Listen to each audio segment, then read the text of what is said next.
it's working from a double-edged sword. Now, we want to kind of go back and rehash a lot of Liquid within 2020. Prof, where would you want to start with this one if we're looking at the Liquid story in 2020?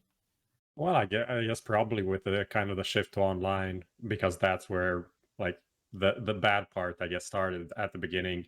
Like you only played Katowice in Europe, and then you went online. And what was actually you won the first big tournament, or was the second one? You won Pro League, right? If I remember correctly. Online, yes. Yeah, and then after that, slowly things kind of started kind of deteriorating for Liquid at least. So what was that part like, especially when at the beginning we didn't know how long this would last and all of that? So what was the thinking early on about the online era, right? I think at first for a lot of the teams was the uncertainty, not knowing when things will return to normal, you know? So I think at that point it was okay, you know, like a small period of online CS for most teams until like, you know, maybe an event at the end of the year or something in person. And then I guess when people realized that there was not going to be any in-person event anytime soon, that's when, you know, I think the motivation for most of the players took a toll. And, you know, people are kind of like, you know, what are we playing for now? Yeah. Sure. Chad, just to stop you for a second, I think we're getting like some feedback from you. From me? Because I heard twist back from your mic. All right, this normally happens when I have my bloody volume settings too high or whatever. But let me see if I can fix that, and I'll try and fix that. But we'll keep these questions going so that I don't bottleneck the show too badly. Twist, when you talked about the motivation and stuff dipping, were there any issues going from 2019 into 2020? Like, was there anything, because you guys had the same makeup of the team, right? And obviously we knew that you have Nitro in game leading, and then there's the bleed over of like Stewie doing a bit of AWPing, Naf doing a bit of AWPing. Were things feeling not quite right as you started 2020, or was everything looking like, hey, let's go and have another banger year, basically your third good year in a row? I think there was a small phase of putting the end of 2019 in the past and trying to move on and kind of recreate ourselves as a team. But yeah, I mean, obviously from what you guys see, it didn't really work out, even though I think we only won one event in North America. So going from, you know, the best team in the world to only winning one event in your own region, clearly things are wrong within the team. And yeah, I mean, sure, everyone got to see that. Okay. What do you think contributed to that early on, I guess? Because like it was pretty early on in the year that you kind of started deteriorating. I think it comes down to individual stuff as well as how cohesive the team is. And I honestly think people just stopped like working well together with, you know, other players. And, you know, it could not be anything like personal. It's just like players aren't playing well together, and that's just how it is. But I know for me personally, I was experiencing some personal issues. I think around springtime that almost led to me benching myself, which actually in hindsight I think would have been the better idea anyway for the sake of my team and myself. But that never happened. But yeah, that's just like a small thing, to be honest. Can you tell me from that perspective, like from that moment, without maybe saying what's going on, personal stuff and stuff like that? What is it like for a player to be in that situation where you can maybe bench yourself, but the consequences of that are, what are you putting your team into? What is the future of you as a player? How people look at you in the future? Like, are you a reliable player and stuff like that? So how do you balance, like, what is going on in your mind at that time? Well, the main thing that was going on in my mind is if I should continue playing or not. And obviously I had people within the organization trying to give me confidence that I could still do it and, you know, things will get better. But I was in a very chaotic point in my life where I felt like CS became like a, you know, you like practice almost every day, and say if like the team environment isn't great, then it was kind of like my whole day was just bad, and there was nothing good about it. And yeah, that's pretty much why I wanted to bench myself, because everything was not fun. But in terms of having to make that decision, I mean, I don't think there's really any uncertainty. Players take breaks all the time and they come back, at least like the top level players, and I still consider myself a top level player, and I I think even if I did bench myself, I would still be in a similar position I am now. Yeah, well, personally, having a look at the situation you found yourself in, it feels like it's even better. You obviously don't have Liquid to be a part of anymore, but now you almost get to not pick within Europe, but you put yourself in the place of all the best teams, and you're only 21, right? So you've obviously still at the very early stages, realistically, of your career when we compare it to a lot of other people. When you factor in this period of time that you were talking about, where you were thinking about benching yourself and you weren't enjoying that, was that before or after the addition of Grim? That was before. That was, Okay. yeah, I'd say like April area, I'd say. So did when he joined, did things get like better at all, or was it still like the same kind of atmosphere? You just weren't clicking. I mean, to be honest, like some things happened during the player break in the summer in July that I won't really talk about in detail, but it still kind of I guess hurt my confidence. I mean, I guess I can just say it. I was at risk of being benched, and it didn't come to my attention fully until the break was almost over. And yeah, it's like a small dent in the confidence, to be honest. But I think when Grim joined, it was like a new boost of motivation. I immediately missed Nitro, but I think Grim was great, and I was like talking to him a lot as much as I could when he joined, and it was like even though we missed a player, it was still a fresh breath of new air. Okay. I guess when you're part of a team for such a long period of time as well, right? You were saying what, almost 4 years? You were part of Liquid? Yeah. So when you're part of a team for such a long period of time, and obviously different players come in and out through the door and stuff, but you kind of feel like you're embedded there.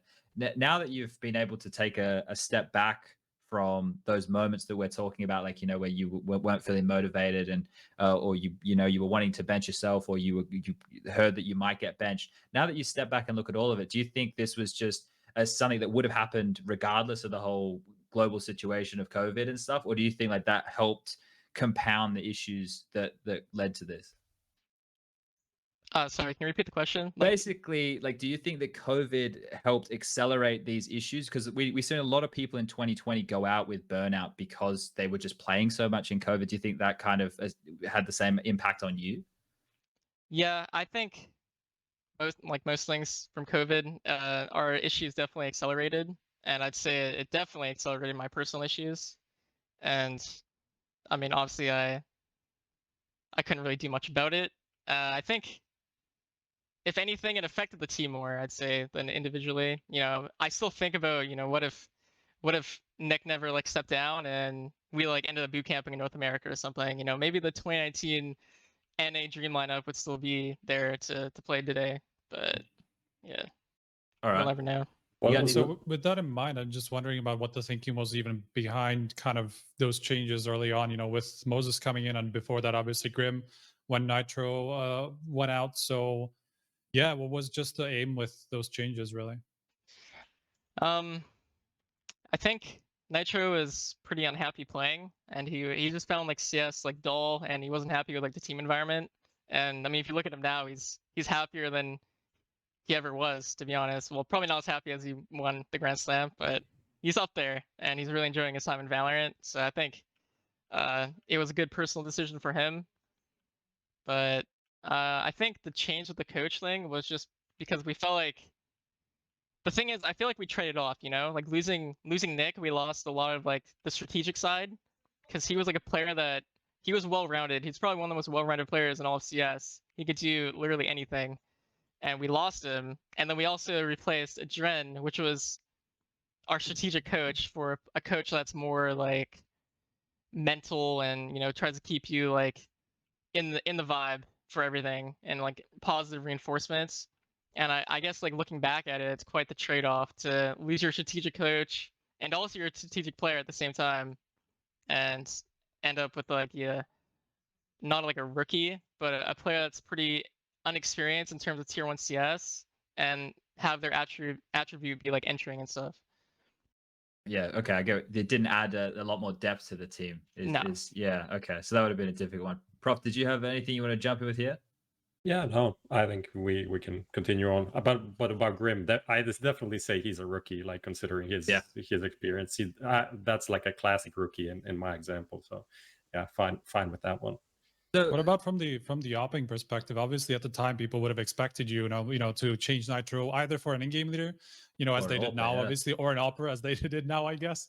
So like that change, this Fallen change kind of came like half a year too late, almost, or like almost 8 months too late, or whatever. Where we would have expected him to come in for somebody like him, at least, who has either the in-game leadership element or the opping element, coming into the team, and Grim brought neither.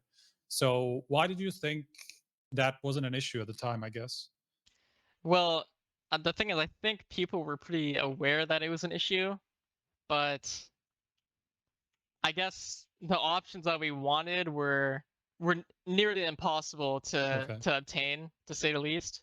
And honestly, like, I think Junior was still playing well at the time, but he wasn't like on our radar as much as Grim was. You have Grim Okay. go like plus 50 versus MIBR, and maybe he's the solution. And he ended up being a great player, but yeah, at the time, like, I do wish we like put emphasis on getting an opera at least.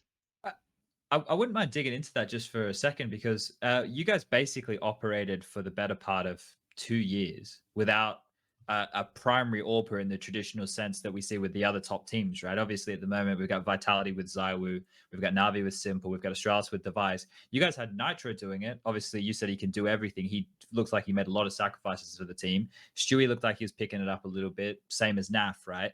But you guys operated and competed without having a primary AWPer in that way for the better part of 2 years, and was still considered one of the absolute best teams in the world. Like, this is a broad question, so maybe in your head narrow it down to whatever the first thing comes to mind. But how do you feel that you guys were still able to compete without having that level of an AWPer contributing to the team? All right, so I'll just be very honest about it. I actually think the opping online is something that's more overpowered than rifling. Oh, Because like, I swear to God, like online you can get away from so many situations opping. Like, I feel like you could crouch peek anyone with the op, and you're just gonna live and like get away with it. Where online you're gonna get punished for that. okay. And yeah, I feel like it's a big difference in play, to be honest. Okay. All right. Well, that's something that I guess we would never have too much experience with right there. So that's a good little nugget. Do we? I guess it kind of makes sense, right? Because like online play has not as much in Europe as in North America, but obviously in North America in general, it just went into a lot of the duos, back kind of like a 3 years ago type of meta that was played at the time. So it kind of makes sense, that it makes it much harder to play against oppers because people are just going to peek you in this meta, So That's true. I feel like it kind of makes sense that that the opper kind of detracted from the team more than it used to. Sure. Yeah. I wouldn't mind jumping into it. So we're getting a bit more towards like when this whole leaving thing came into fruition. You obviously spoke about potentially benching yourself and stuff. Was Valorant ever on the table? Is it a game that you enjoy, or is Counter-Strike the one for you? Honestly, that was like a thing that I had to consider. I mean, even in like October, which is when like the decisions came to mind. I have to the decision I have to make depends on like the future of my career, and I have to Sure. think very carefully about it. But to be honest, Valorant was my last option. Say if like the EU teams I wanted to join were no longer an option, then I would have been forced to. Sure. But that's not the case. Okay. With that, just to get your opinion, because obviously we have hardcore Counter-Strike fans watching. So be honest, because I tell people when they go, "What do you think of Valorant?" I'm like, "Yeah, it's a good game, but it's still different to Counter-Strike." What do you think of Valorant as a game? Do you think that it's something that I'm not trying to get you to throw yourself under the bus here, but like when I play it, for example, it reminds me of Source. Like the models are bigger, they run slower, their heads are like the size of watermelons. I feel like the skill ceiling in Counter-Strike is infinitely higher than Valorant, even though there's a lot more like combinations of all the characters fucking pixie and wizard maneuvers. I actually feel the exact same way. Like, you can't play Valorant and look at it as if it's CS, because like the movement's very different. The mechanics even are very different. There's abilities you can't do the same things as you do in CS. You can't jewel peek. Like you're gonna die instantly for that. And yeah, I mean Valorant's a fun game, but you have to play it a lot differently than CS for sure. Sure. Okay. Prof, you got something you want to jump in with here as we move forward? We're going to talk more about the decision to leave the team and obviously what's on the horizon. Let's talk about